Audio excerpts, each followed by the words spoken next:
I'm going to place all the lines on mute. The speakers can unmute themselves and everyone else can wait till the end. This will help to eliminate the background noise.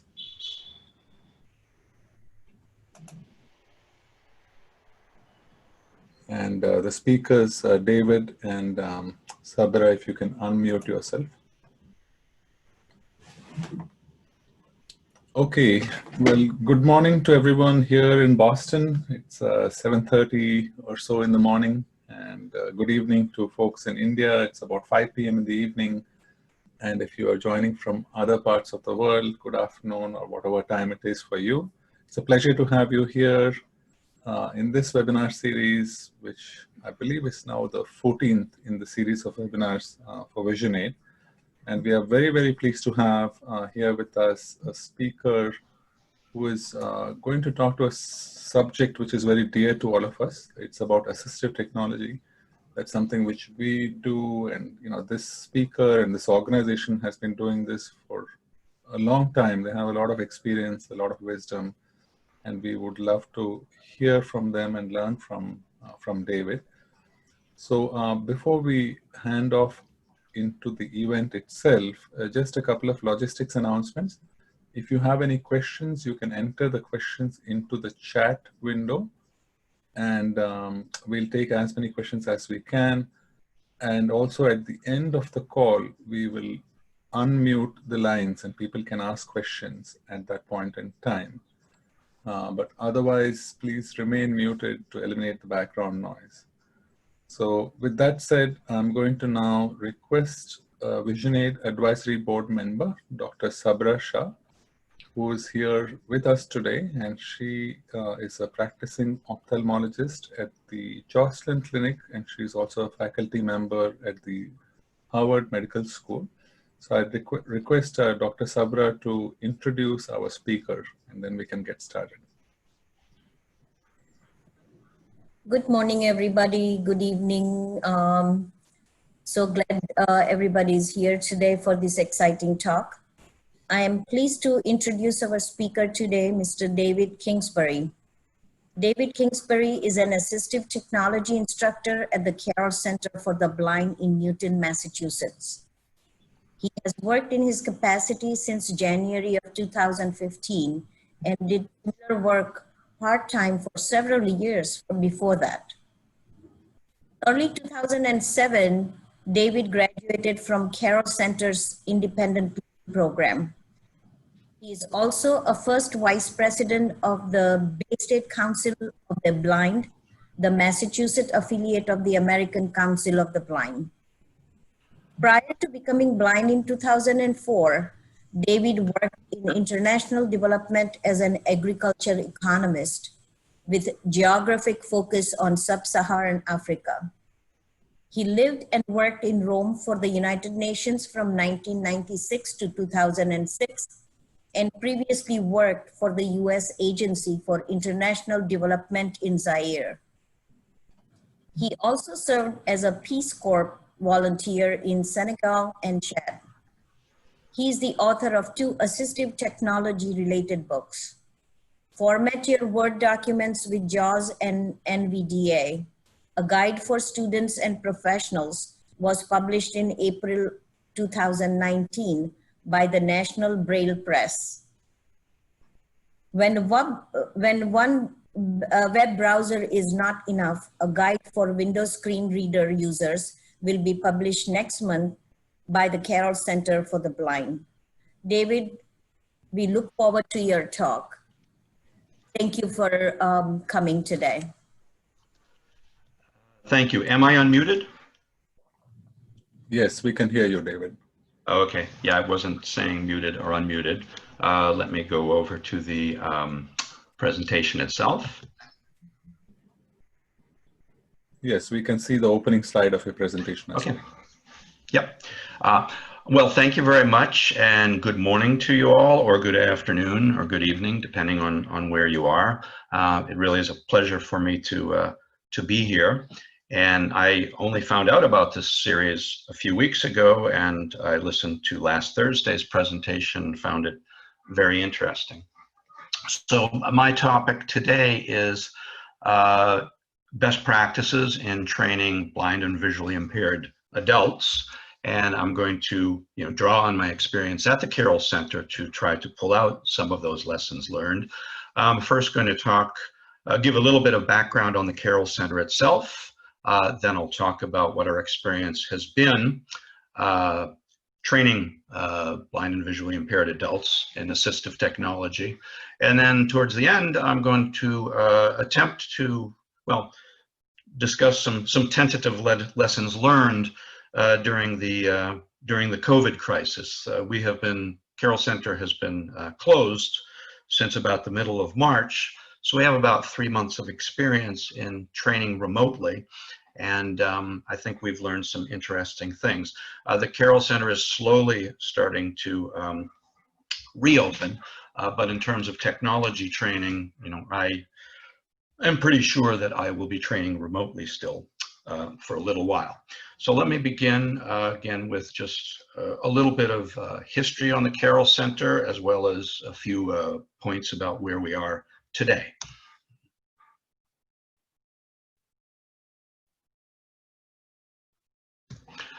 So the Carroll Center was originally founded in 1936. It was called the Catholic Guild for the Blind. So it was initially a religious charity.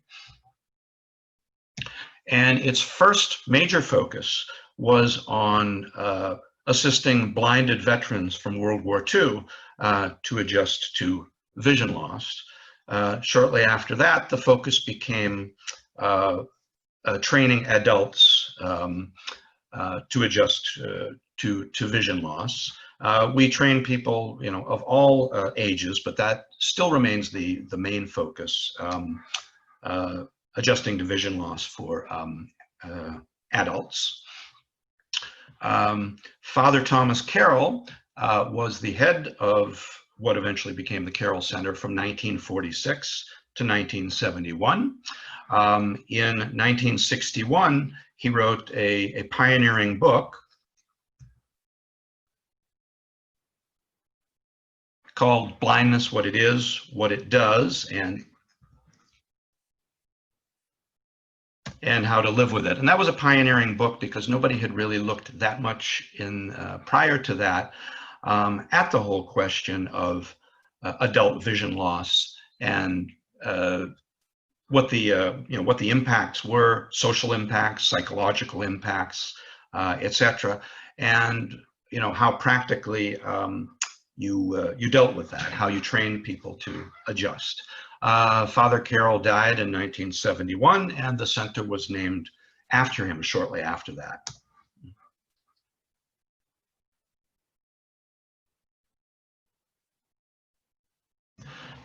So a little bit about the Carroll Center today. It is located in Newton, Massachusetts, just a few miles outside of Boston, and that's in the northeastern United States. We train people of all different ages in a number of areas, and we train about 3,000 people annually at different levels of training and in different topics. We have a residential rehabilitation program, and that is one of just a handful in the United States.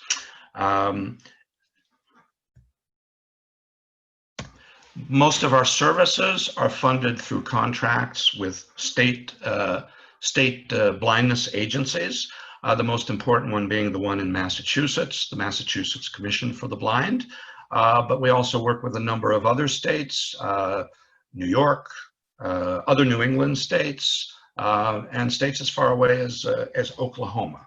But again, the main source of our funding is the Massachusetts Commission for the Blind.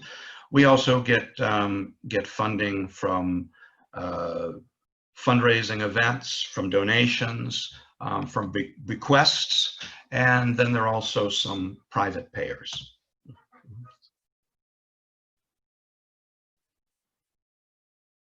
Okay, so there are 7 broad service areas where we provide assistance.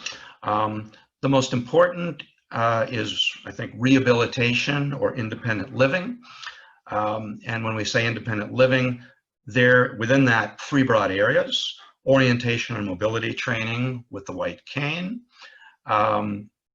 personal management, that is, being independent around the home with cooking and things like that, and then also technology. I should say we deal with technology in 2 different ways. In that independent living program, largely dealing with beginning technology.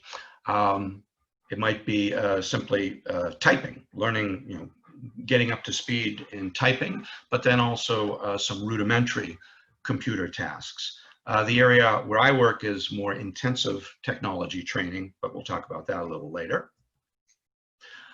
We also work in education.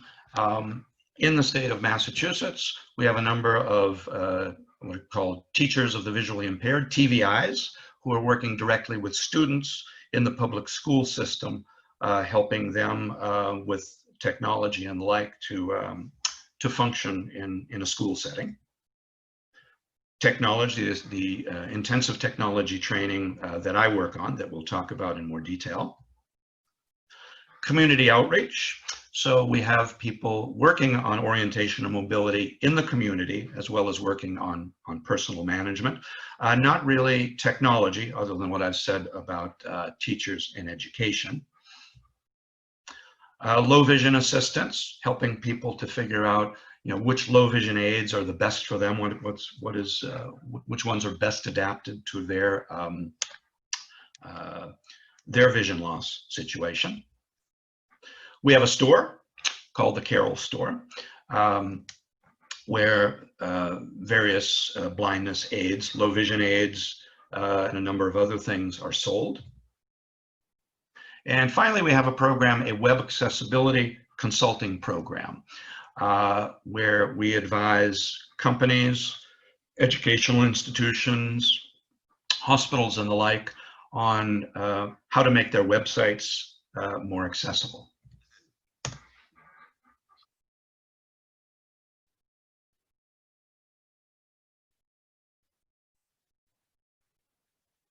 In the area of assistive technology training itself, we have some core areas. We're not totally limited to these, but we tend to concentrate more on JAWS, ZoomText / Fusion.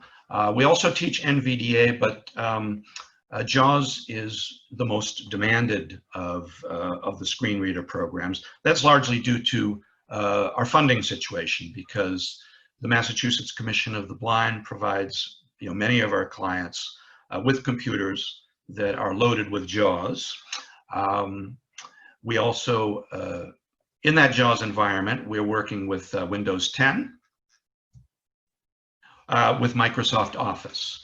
I'll say it used to be quite a bit more challenging 5, 6, 7 years ago, because we would have people coming in for training, maybe in the same class, with Windows 7, Windows Vista, the beginnings of Windows 10, and life has been simplified quite a bit, I must say, since then, that now that Microsoft has gone exclusively to Windows 10, that is what we're teaching. We still have a few people with Windows 7, but we're basically trying to move them towards Windows 10. And when they come for training, in fact, the person I'm training today at 9 o'clock is someone who has used Windows 7, and she very much wanted to be able to use Windows 10. So that's one thing I'm working with her on. And as I said, with the Microsoft Office programs, mainly Outlook, Word, Excel, sometimes PowerPoint. It depends on whether we think that person is really going to use PowerPoint much in the future. If somebody is a student, we will always train them in PowerPoint, because that's something that students are required to use. We also train, of course, in web browsing. There too, there have been some interesting developments. Up to just several years ago, we would train people in Internet Explorer and Firefox, and that was about it, because in the Windows environment, those were the only 2 web browsers that were accessible. But since 2017, and I know this pretty well because this is the subject of the next book I'm writing that's coming out in July. Google Chrome became accessible, as did Microsoft Edge, and we have the new Microsoft Edge that just came out a few months ago that has become very accessible and very popular. So now we juggle a number of web browsers, but I'd say we are now mainly training in Google Chrome and Microsoft Edge, and sort of de-emphasizing at least Internet Explorer. We still train in Firefox, but the focus is really on getting people comfortable with a number of web browsers. So that's interesting because there's definitely been some evolution in that area over the last few years. Reading PDFs with Acrobat Reader, and then optical character recognition, OCR, with Kurzweil and OpenBook, which are the two major programs for accessing hard copy documents. And then we are also training smartphones, primarily iPhones and iPads, sometimes Android, but mainly iPhone and iPad, because that's where that's really where the demand is here in the United States. We have a lot more blind people using iPhones than using Androids.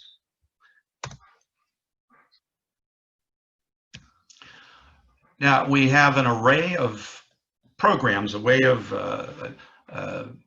quite a variability in how long our programs are. We have short programs, anywhere from 2 or 3 hours to several days, and just a sampling of things we have done in our short programs.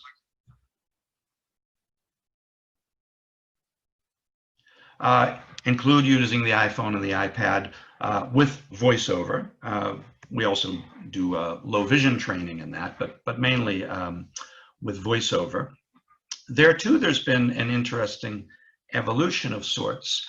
We are to some extent constrained by our funding source, and for a reason that I wouldn't agree with, but I'm not the one who controls the money, the state commissions have generally viewed iPhone, iPad as not an employment-related type of technology, and things are very much geared towards getting adults back to employment.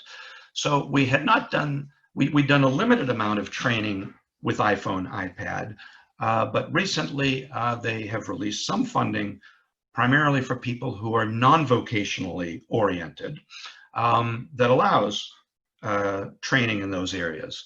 So we've done a fair amount of short-term training and use of the iPhone and the iPads, and that has been very popular, particularly among senior citizens who've newly become blind, because they would like to learn how to use those devices. It's quite a bit a steeper learning curve to pick up something like JAWS, but iPhone, iPad are really, I think, better adapted to older folks. And we've done a lot of training in that area, but primarily short-term training, short duration training.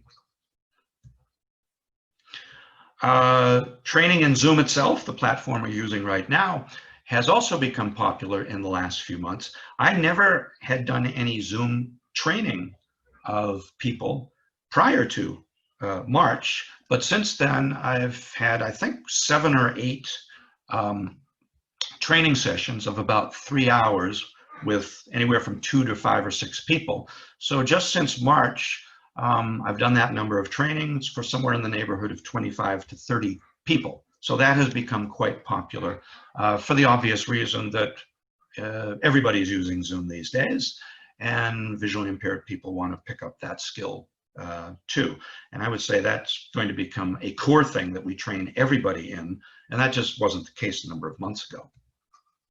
Dropbox and file sharing, also popular. We've done trainings, I think, of several hours or a full day on file sharing.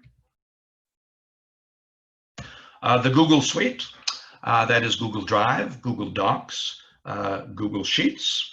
That too has emerged as a new training area. We don't train that many people in it, but we anticipate there will be more and more of that. Bluetooth keyboarding with the iPhone. I've done 1 or 2 sessions in that area of, I think 2 or 3 days each. And Braille devices, using various Braille devices. Personally, I don't do training in use of Braille devices because I'm not very good at Braille, but we have several other people at the Carroll Center who are good at that and are capable of training.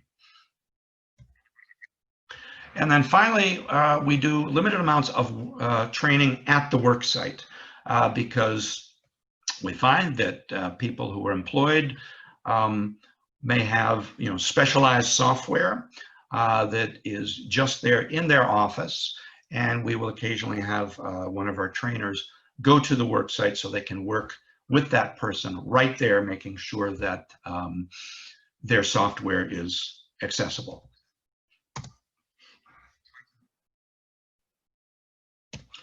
We have a series of longer programs from 2 weeks to 6 weeks. Now, these are not rigidly defined. Right now, for example, the person I'm training right now, I'm training her for 1 week. And last week, I trained a person for 1 week. But more commonly, we have programs of 2 to 4 to 6 weeks duration.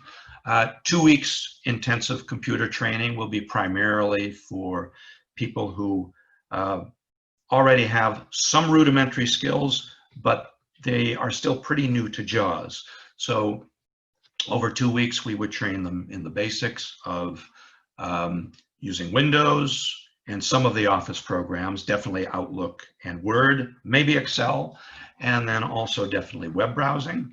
4-week intensive training, essentially what I just said, but more of it, and with additional topics such as PowerPoint, such as getting into the deeper recesses of Excel, as well as going beyond just the basics of Word and web browsing. We have a 6-week Computing for Employment course, which again has the intensive computer training that I just spoke about, but then we'll also have specialized sessions on employment-related topics.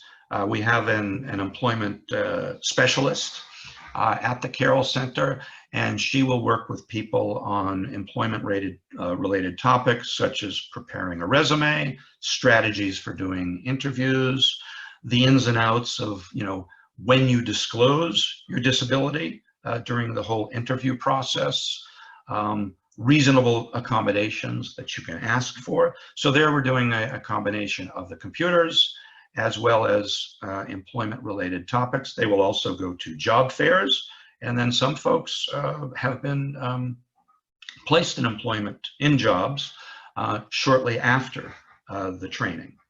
And then we also have, and this will be starting in 2 or 3 weeks, I think July 11th, a 3-week Computing for College course, where from 9 to 3, or from 9 to 3 during the day, the students are doing intensive computer training, but then after 3 o'clock, we're also having sessions. Well, in the past they would visit, but now we're doing Zoom meetings where we set up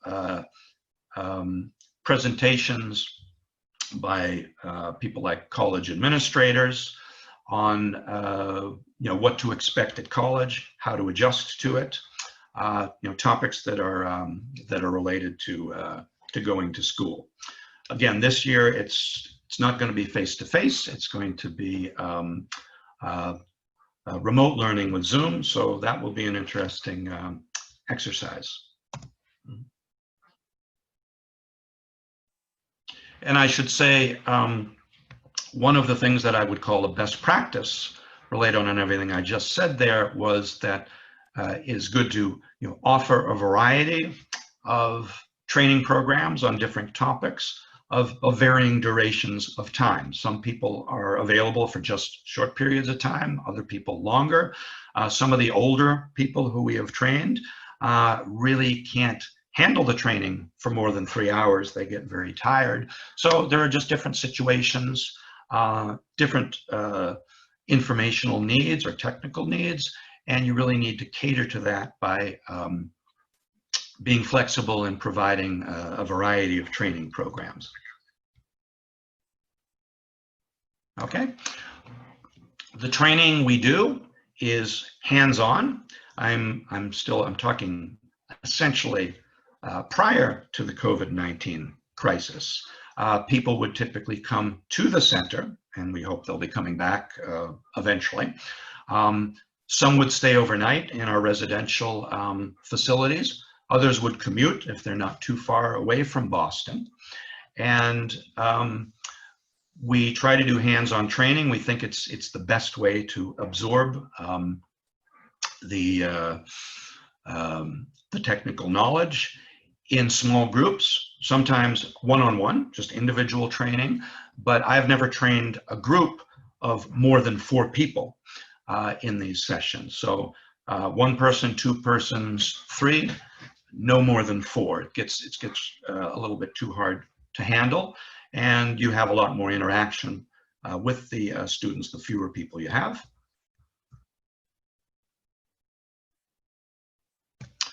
Because it's small groups or even individual, we pace things appropriately. With some people, you can go a little faster, others a little slower. When we are training more than 1 person at a time, we try very hard to be sure, doesn't always work out, but usually does, that the people who we are training, the groups we are training, are at roughly the same level of computer skill, because you don't want a situation where some are much faster than others. That will make the faster people bored because you have to slow down for the slower folks. So we try to keep them at roughly the same skill level. As much as possible, we want the trainees to be doing the keyboarding themselves. We have computers ourselves, desktop computers, in the labs where we teach people. But if the trainees have their own laptops, we very much want them to come with their own computer so that they're working on their own computer. Very different to keyboard on a desktop keyboard as opposed to a laptop keyboard. We want to make sure they are used to keyboarding on their own computer. And as we all know, technology is buggy, technology is idiosyncratic, and things might work perfectly when you're working on a lab computer at our facilities. And then if people go home, things might behave very differently on their own computer. So to the extent to which people have their own laptops, we want them to bring their own machines so they're working on their own machines. And then if there are technical problems, we can help them with those problems right there at the training facility. The training tends to be very informal with lots of question and answer. I like getting lots of questions. When people don't ask questions, I start wondering, are they listening? Are they bored or whatever? So we make sure there's lots of give and take.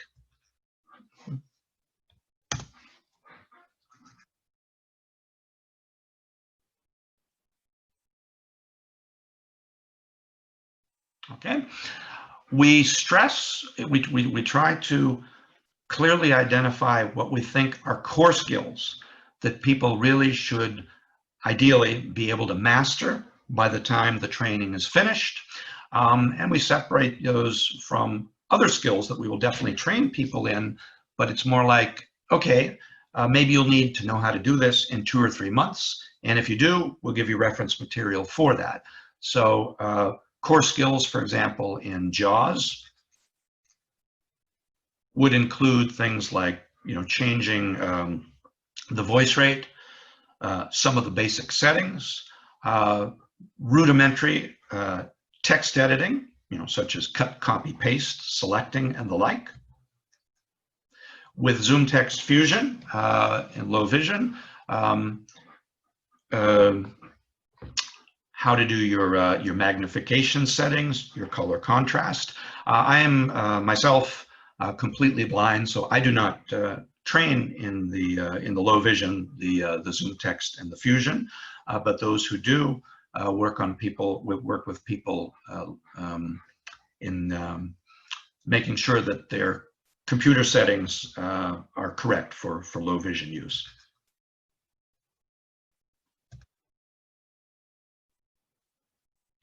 With Windows 10, we concentrate on file management, understanding your folder structure, and a few other things. With Word, making sure people understand how to use the ribbon menus, other types of menus also, such as context menus and the like, the basics of formatting, font formatting, paragraph formatting, and also spell check and saving documents. Regarding Outlook, the basics of preparing messages, reading messages, attaching files. Excel, constructing simple spreadsheets, sorting lists, basic formulas. And web browsing, as I've mentioned before, knowing how to use at least 2 different web browsers, and then just your basic keystrokes for navigating the web with JAWS. For example, how to move by headings, lists of links, how to fill out forms, and so on. Okay. Again, those are what we consider basic skills or core skills. We try very hard to make sure people are as comfortable with those as possible by the time they end. And there I'm talking about the longer programs, the two weeks and beyond type programs.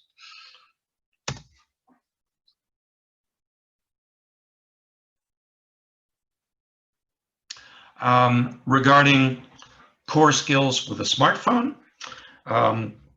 we use, as I said, we train primarily in use of the iPhone, and the skills that we work with people on there are your basic gestures, your various finger flicks for navigating the screen, for executing commands and the like, using Siri.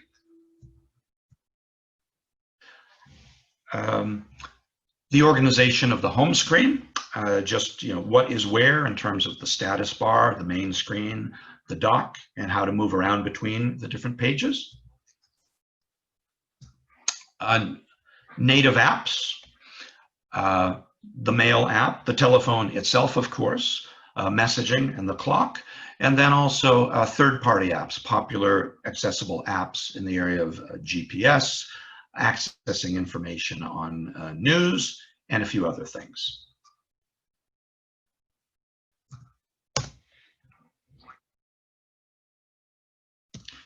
One thing that we've worked hard on is provision of reference materials. Part of this, at least in my own case, comes out of the fact that I was trained at the Carroll Center myself before I became a trainer, and I just gleaned some ideas on at least what I felt was effective for my own training. And I've tried to promote that also at the Carroll Center.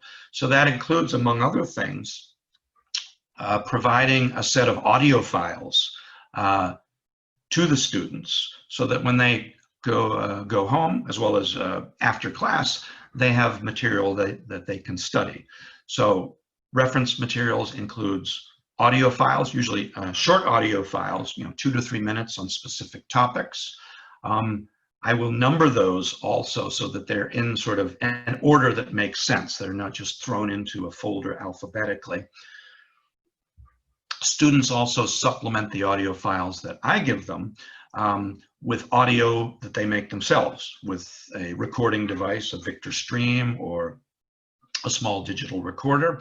Some of those will also use a Sharpie to write down the message, write down notes in large print. And some also, if they have come with Braille devices, primarily students, younger people who've been using Braille devices will sometimes type notes to themselves on the Braille device. But we make sure that they all have the audio files.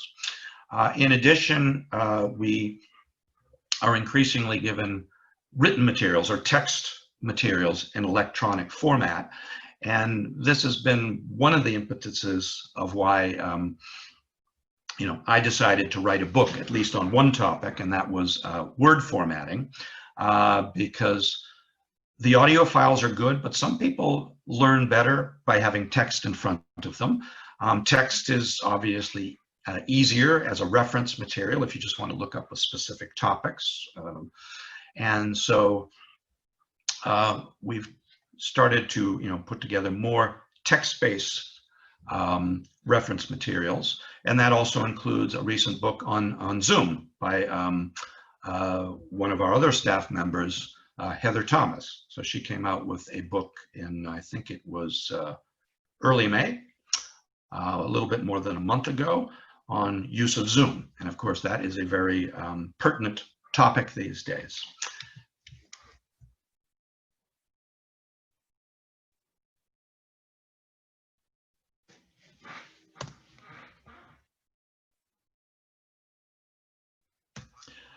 I think another important best practice is to make sure people are aware of or know how to use certain types of resources after the training is done.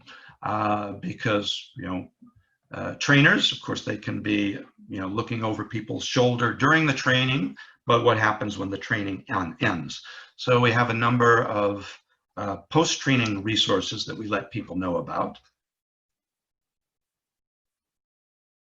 One interesting thing that we established, I think it's about 3 years ago now, is an alumni Carroll Center Tech alumni e-list, discussion list.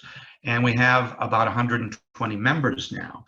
So for those who've gone through the training program at the Carroll Center, we sign them up on this list, assuming they want to be on the list. And if they have a question, or a problem with their computer, they will post that to the list. And one nice thing about this has been that when this first started, the two of us who started the list thought we would be answering all of the questions or trying to answer all of the questions.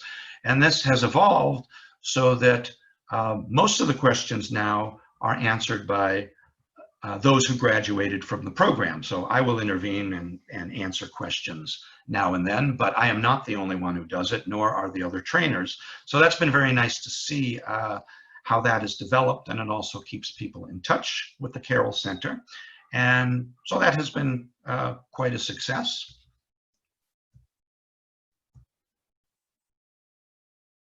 Now, in the Boston area, we also have an organization called the Visually Impaired and Blind User Group, called VIBUG. Now, that is not associated with the Carroll Center in any way, but that is a place where once a month, for 3 hours, at least pre-COVID, people would come together at a classroom at the Massachusetts Institute of Technology, MIT, and to do demos to each other on various computer-related topics, also do a lot of Q&A with each other on problems they're having with their technology. And that has, since COVID, has become, our meetings are now done remotely, and they are open to everybody. Now, I think it would be pretty cool if some folks from India participated on our next one, which will be, I think, on Saturday, July 11th. I think that is the right date, from 1 o'clock to 3 o'clock our time. That might be a little late for you all, but it's been very interesting. We've got people from elsewhere in the United States. So we let people know about that. If you want to know about it, you can visit the website, and that's vibug.org. VIBUG.org. There are archives that go back many years on the technology, the demos that we've done. But we let people know about that, particularly, if they're in the Boston area, they could actually go to it.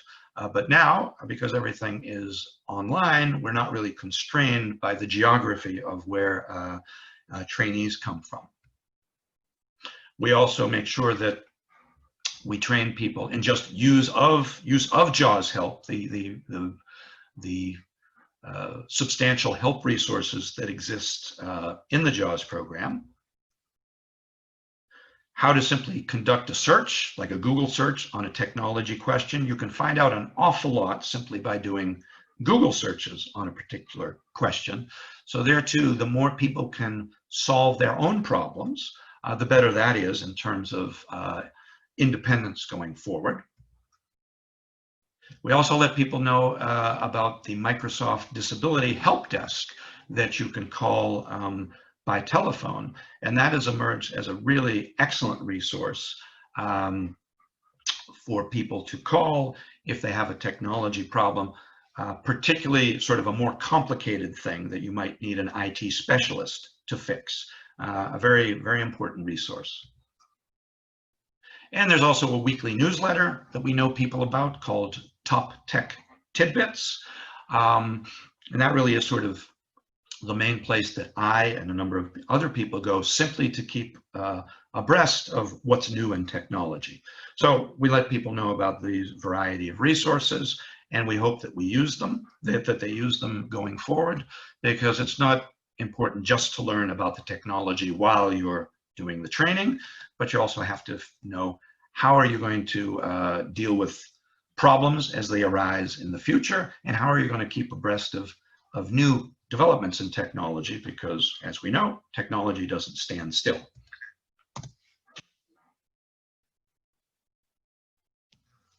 So the next two slides are about, it's a little presumptuous to say lessons learned about training during the pandemic, but at least, some things that I'm digesting, other people are digesting about what the experience has been during the pandemic. As I say, the Carroll Center, the physical location closed around the middle of March. I think I've been training remotely now since about March 8th or 9th or something like that. So for more than 3 months. And I've gotten a sense of what are the prerequisites for successful training if you are going to train remotely. And one of the most important ones is that the trainees have a stable Wi-Fi connection. That has been an issue with some of the people I've trained, and it sort of hasn't worked. But when it didn't work, we would just go to using the speakerphone on their telephones, either an iPhone or a landline if they have it, and either of those have worked pretty well. But having a stable Wi-Fi connection so that you can do the meetings with Zoom is the preferred way. The quality of the audio is better, the screen share is better, but we've been able to work around that when the Wi-Fi isn't that strong.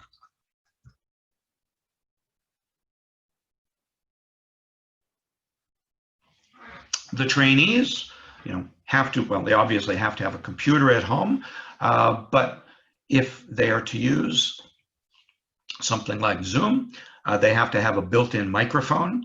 I personally, because I'm blind and they are blind, we're not that concerned with the video, but they at least have to have either a built-in microphone or an external microphone if we are to train by Zoom.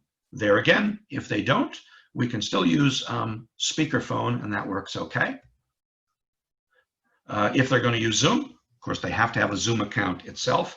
It's a little complicated to sign up for a Zoom account, but there I've either signed them up myself when I'm with them, or I've asked them to call the Microsoft Disability Desk, and they get them all signed up. The trainees, as well as myself, have to be able to work in a quiet environment. If there's too much noise in the background or the meeting place is not private, then that is a bit of a problem. And the trainees have to have what I call a minimum level of computer skills. Now, I've been surprised that the skills level don't have to be that high. Before I did this training, I was concerned that this would only work with people who already had good computer skills, but I've trained at least a couple of people who were pretty new to computers, and it worked out okay. We couldn't move as quickly as we would with people with greater computer skills, but even at a minimum level, I was able to train remotely using either Zoom or speakerphone, and it worked out okay. So that's been a pleasant surprise that people don't have to have really good skills to train remotely.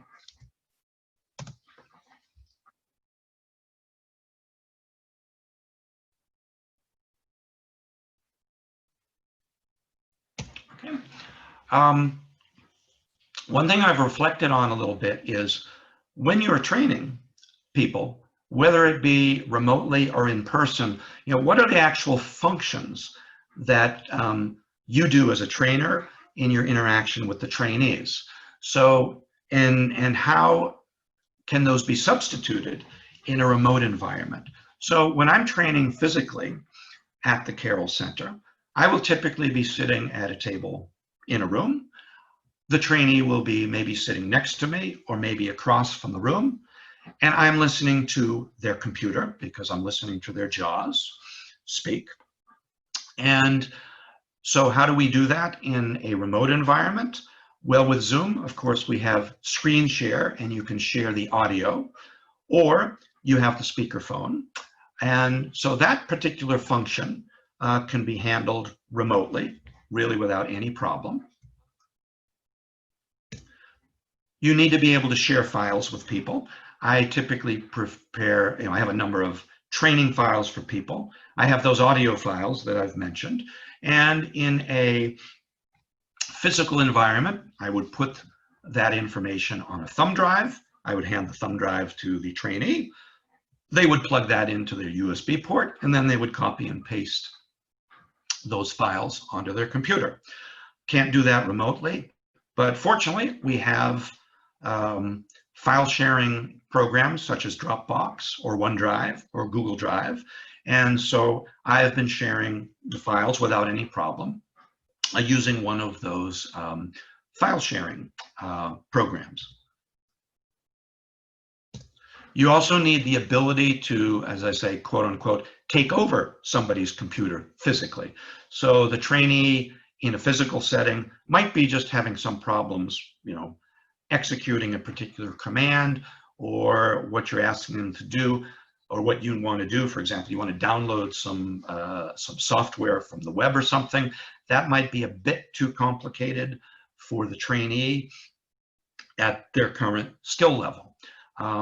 Fortunately, if you're using JAWS, we have JAWS Tandem, so I can take over their computer remotely for a short period of time, take care of the task that needs to be taken care of, and then hand the computer back to them. So that also can be handled remotely. And finally, remote support or support of some sort when you have a much more complex computer program. I am not an IT expert. I'm basically someone who uses computers and has pretty decent skills at using them, but I am not an IT expert. So there are problems that are beyond me. In a physical setting, what I used to do is I would call on our IT person at the Carroll Center, a fantastic guy named Roger who knows everything about computers, and he would come down to our lab and he would take over the person's computer and he would fix whatever the problem is. I now ask people to call the Microsoft Disability Desk, and the Microsoft Disability Desk pretty much always fixes the problem. It might take them a few minutes, it might take them as much as a couple of hours, but it is a fantastic resource that will do whatever they need to do to get that problem fixed. So I'm going through these tasks simply because, as I said, these are the tasks that need to be fulfilled when you're training, whether you're in a physical environment or a remote environment. And I found through trial and error that remotely you can do these things pretty effectively. So I think that to date, remote training has been a very, a pleasant surprise in terms of how well it has worked. And I think definitely going forward, when we emerge from this crisis, we want to think quite carefully about how we're going to integrate remote training much more into how we do training than we did it in the past.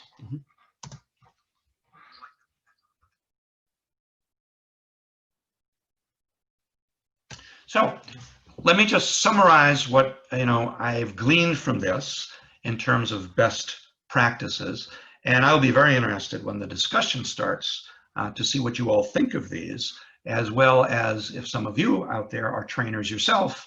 Have I left anything out? Are there things that you have discovered that are best practices? Because I would very much want to learn from you all too. So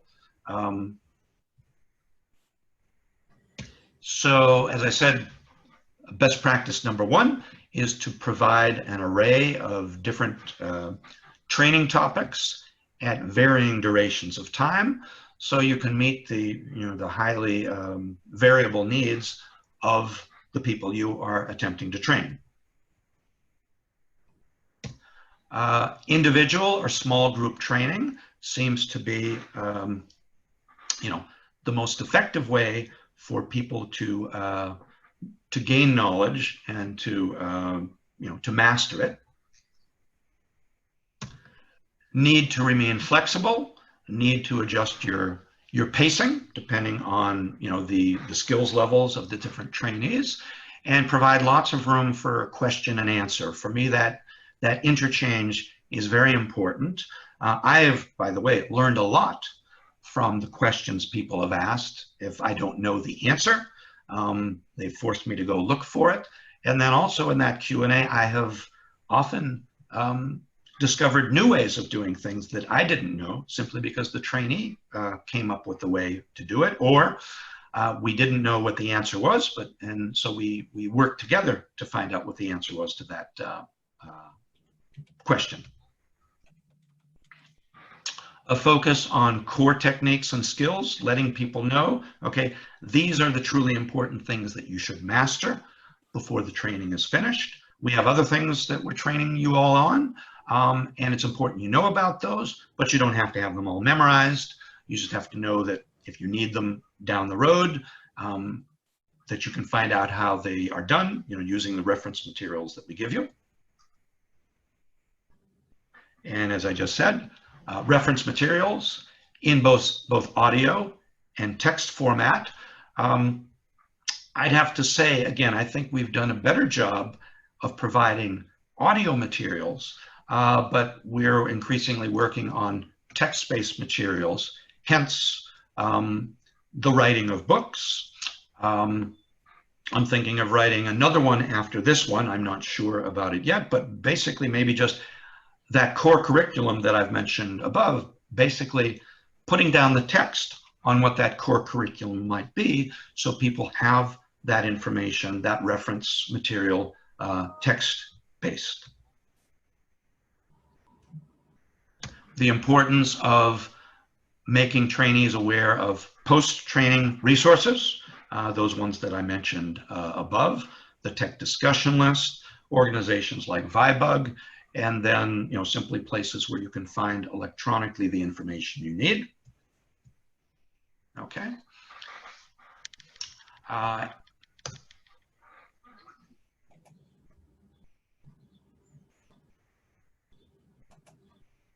So I've listed a few challenges for the future, and one of those is to try to reach more people more cost effectively. That hands-on, one-on-one, small group approach, admittedly, costs money. It's quite costly. In a place like Massachusetts, where there's a strong commitment, strong public commitment to social services, the money has been there to do that in the past. Given the severe economic crisis, will it be there in the future? To some extent it will be, but we're going to probably suffer some cutbacks. And so we really need to think about ways to deliver services more cost effectively, not throwing out the way we do things now, but coming up with additional ways to reach people. as I mentioned before, systematic development of text-based materials. I think that would help a lot in terms of giving people the resources they need post-training so that they can look things up. And then finally, identifying and capitalizing on lessons learned during the pandemic. As I said, I think there's a lot of potential for remote learning. You know, when we do face-to-face in person in Newton, Massachusetts, that is a big constraint. You have to house people if they come from far away, or they have to commute. With remote learning, that constraint is relieved. And I think there is a lot of room to integrate remote learning much more into what we have done than was the case prior to the COVID crisis.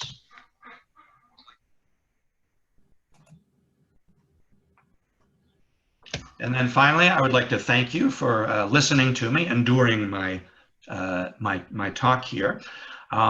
If you want to get a hold of me with questions or comments or whatever after this, I can be reached by email at david.kingsbury@carroll.org. That's david.kingsbury@carroll.org, CARROLL.org. If you'd like to know more about the Carroll Center itself, you can visit the website www.carroll.org to learn more about the Carroll Center. So I'm not sure how long I've gone, hopefully not too long, but I would be very interested in any comments and questions you might have, or even better, your own lessons learned on best practices in delivering assistive technology instruction. Thank you very much. David, that was an excellent, excellent talk. I think you covered so much material in a short time. I'm going to have to go back and watch that video a couple of times to capture everything. I think there's a lot of useful information, a lot of good lessons learned. So yeah, and of course I'll be sending you the PowerPoint after we finish. Yeah, so big thank you. I see a lot of appreciation flowing in over the chat. I see several questions, and we're going to take as many of the questions as we can. I'm going to unmute Mr. VL Narasimhan from India, who asked a question. VLN, if you can ask your question. Yeah, go ahead. Hi, Mr. David. Hello. Yeah. Today, the desktop computer or a laptop is much more expensive for a person compared to a smartphone. So smartphone, the cost is almost 1/3 of a computer.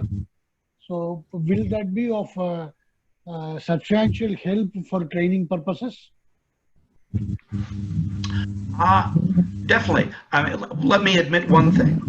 The experience that I presented to you is many ways, you know, how would I call it bluntly, you know, a rich country model, not that constrained by costs.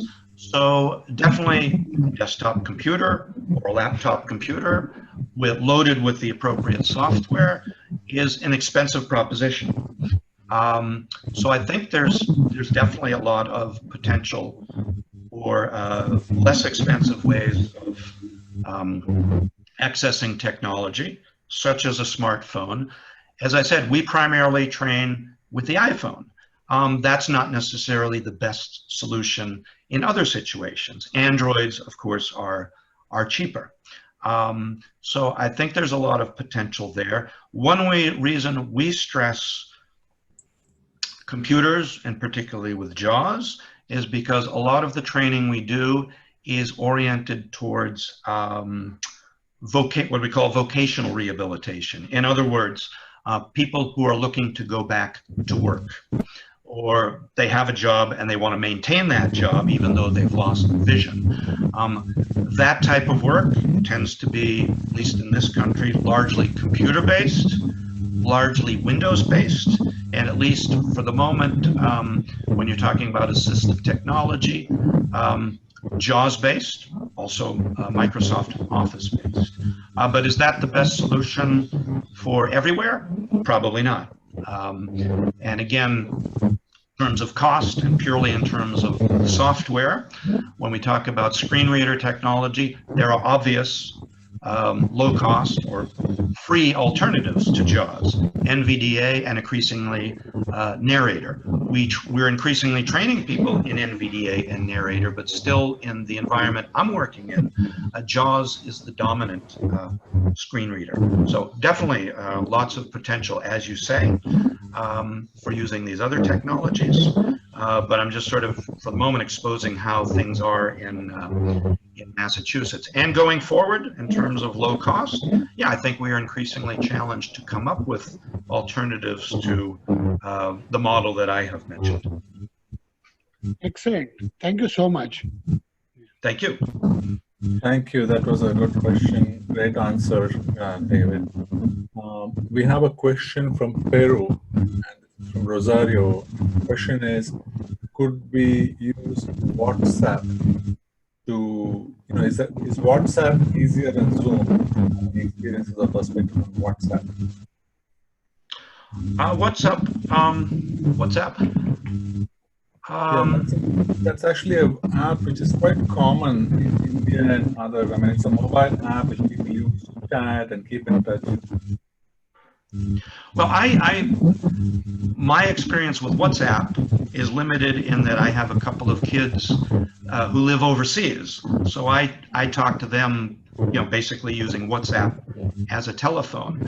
I have to say I don't personally know, and basically on my ignorance, I don't know the answer, yes or no, whether WhatsApp would be an effective way to, to hold meetings such as the one that we're having right now.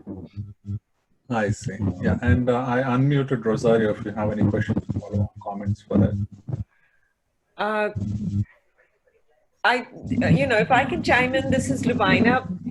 Please The only thing with WhatsApp is, from personal experience, is the quality of the call. And secondly, because the audio is not as good as Zoom. And the second is WhatsApp is restricted to fewer people. So I don't know if that, answers, whereas you could, connect with a lot more people through calls. Yes. Yeah, one thing I would also add in terms of, in the narrow area of training, I don't know if you can do things with WhatsApp like screen share, and particularly sharing audio. When I train people with screen readers, I do screen sharing, including sharing the audio of their screen, and that is essential. Without the screen sharing of audio, you can't do remote training. So I don't know if WhatsApp has a capability to do screen share. I sort of doubt it, but again, I don't know the answer. Okay, thank you so much. I see a raised hand from Sonal. Sonal, you should be able to unmute yourself and ask a question. Hello. Hi, David. This was a very, very inspiring talk, and I have, as you say, you would like a lot of questions, and I do have many questions, but I'll ask you only one or two. First is the curiosity. I read in your bio that you lost your vision in 2004. So how was your experience learning this assistive technology and becoming so good that now you are able to teach? That's one question. And the second question is, I was curious, in your slide number 5, I think you showed all the training that you give with various computers and OS, and which is a very good combination. On Windows, more people use JAWS and NVDA and also iOS. But in USA, actually people do use Mac. So do Carroll Center also provide the voiceover training on Mac OS? That's one question. And one more comment, because somebody had asked here. So just to add that I actually learned about this Microsoft Disability Service when once a person called me on Be My Eye from India. And he said, oh, sorry, I was trying to reach Microsoft. And he reached me. I said, Microsoft? He said, yeah, we have a Microsoft Disability Service. So that's when I learned that for those who are volunteers, don't see that option. But if you register there as a blind person, you do see that option of Microsoft Disability Service. And I learned later on in one of our Vision 8 student, Aditi, who works at Microsoft, she said she uses Microsoft Disability Service all the time on Be My Eye. And Justine, I just want to mention that I learned about it from a student in India, a student I did not know. So it's available for everyone. Okay. So, Yeah. okay. Yeah, I've heard that Be My Eyes is like sort of making links with different blindness organizations or blindness related. So I guess, yeah, I guess you can see the information on Be My Eyes about getting to the Microsoft Disability Desk. So that's good to know. So the second question, first, I didn't talk about Mac. We do provide limited amounts of training on the Mac at the Carroll Center. I am not a Mac user myself, so I'm not one of the people who does that training, but there is some training for it. Again, given our funding resources, there isn't a huge demand for it simply because the state commissions consider the more employment-related software, hardware, rightly or wrongly, as Windows. So those people who come for training in the Mac tend to be people paying for their own training versus state-funded training. So there is some of it, but it's limited. On the issue of myself, again, I became blind in 2004, abruptly, overnight. It was, unfortunately, it was physical violence that made me go from sighted to completely unsighted overnight. So when that happened, I was living in Rome. I was working for the United Nations. In terms of, so my computer knowledge had always been, I had used computers for, I don't know, about 15 years every day, but as a computer user, not as a trainer, not as a technician.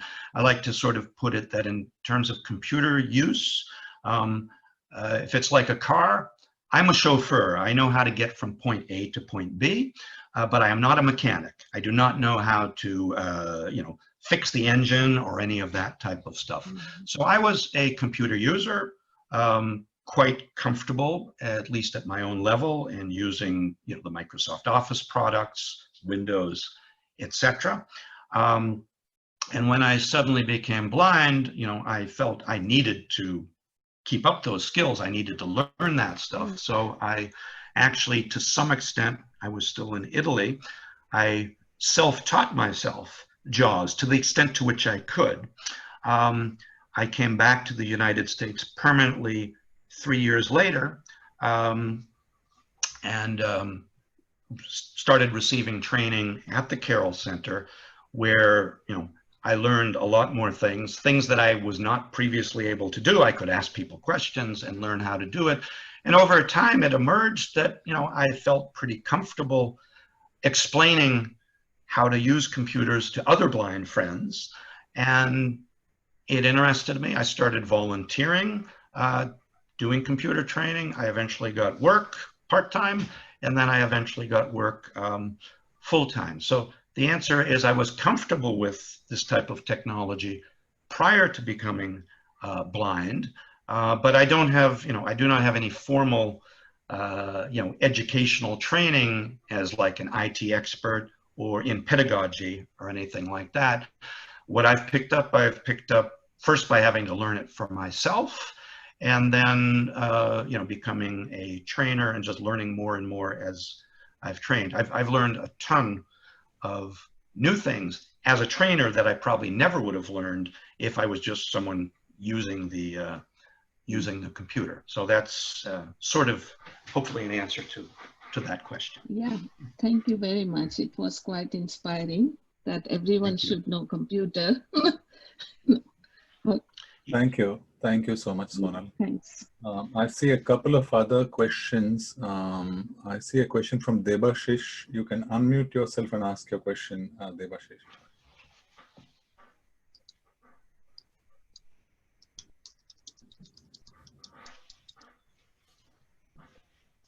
Okay, I think maybe Debashish is having difficulty unmuting himself. So let me see if I can locate the question.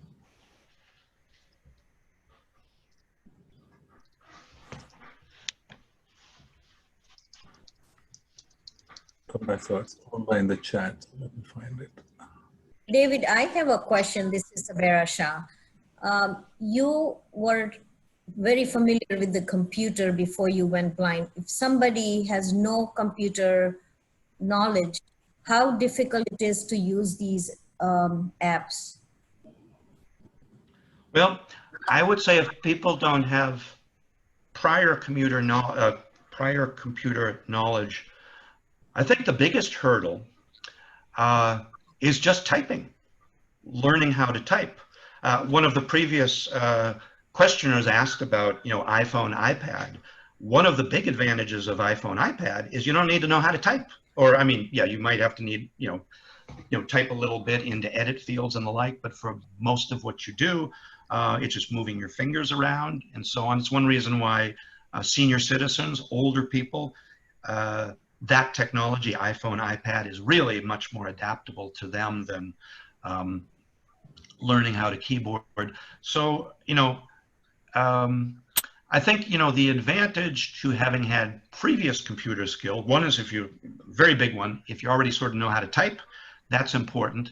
Secondly, I know in my own case, I remember what the screen looked like. So I sort of know, for example, in Excel, I knew what I did before. I knew what I need to know. I know what it's capable of. So I know the types of things I want to do.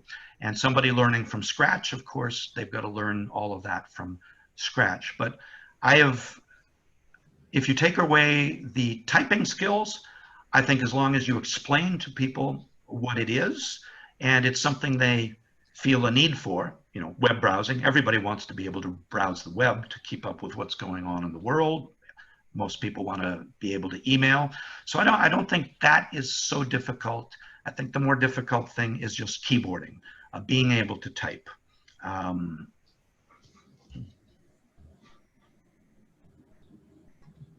Great. you. And I see the question from Debashish, and I'll ask the question. So you mentioned in your call that core skills are ZoomText and Fusion, color contrast, and Zoom level. I guess the question is, what is Fusion? I guess that's not a familiar term. I think he had heard of ZoomText, but not Fusion. Okay. Yeah. So what Fusion is a number of the organizations that have been creating software have merged over the years. So ZoomText used to be part of a different company. And the company called Visparo, they've changed their name several times as they've merged, a few years ago bought the company that produced ZoomText. And Freedom Scientific had their own product for low vision. But so what ZoomText, what Fusion is it is what it says it is. It's a fusion of JAWS and ZoomText. So building both JAWS and ZoomText into the same program so that they complement each other well, so that in theory you can move easily between them. They're better integrated. So Fusion is essentially JAWS plus ZoomText put together, and it is a product of Freedom Scientific, which is a subsidiary of Visparo. Okay, excellent. Yeah, and Debashish, if you had any follow-on questions, you can unmute yourself and speak. There is a question from Samiullah. Okay, Got a raised hand? okay, I'm going to Assign. you unmute? Yeah. Yeah, I think Devashish is still having audio issues. Sami, you can unmute yourself and ask a question. Okay, hello, good evening, everyone. And there's a good evening. I'm Sami from Delhi. Actually, you talked about controlling other computers using JAWS tandem. And I wanted to know how you control that, because it basically doesn't have the ID number. JAWS basically don't have ID number like the TeamViewer has. So I wanted to know about it. Thank you.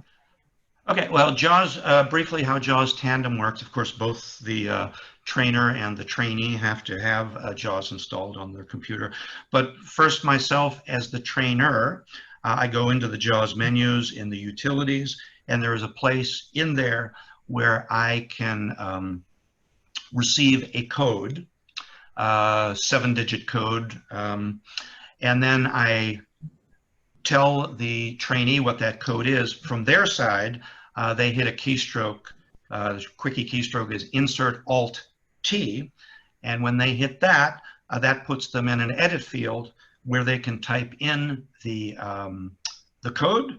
Then they hit Enter, and if all goes well, the trainer, myself, I now have control of their computer, and I can, like with TeamViewer, I can just go in there and do all the things I need to do.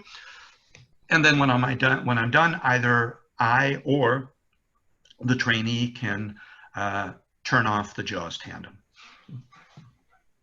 Excellent. It's pretty easy to do. And I have to admit, embarrassingly, I had not used it before the COVID crisis. And once I learned it, it was like, took me about 5 minutes to learn it, and it's very easy to use. If you do have JAWS, I haven't explained it in in enough detail, but if you go into the JAWS help, you can search for Tandem, and it will explain what you need to do. Excellent. Great. Good to know. Thank you, David. Thank you. David, I think you had mentioned you have a class at 9 o'clock. It's 8:52. So I think we need to begin winding down the webinar. We can perhaps take one last question if anyone had a question. Okay, I see a lot of. Anshuman had her hand raised earlier. I'm not sure if it got answered, Anshuman. Okay, let's take one last question from Anshuman, and let me give Anshuman the ability to unmute himself. Okay, Anshuman, you can unmute yourself and ask the question. Ram, no, I don't have a question. I think Rosario asked that question on WhatsApp versus Zoom, so I think it got answered. Okay, good. Excellent. So I think that wraps up the webinar.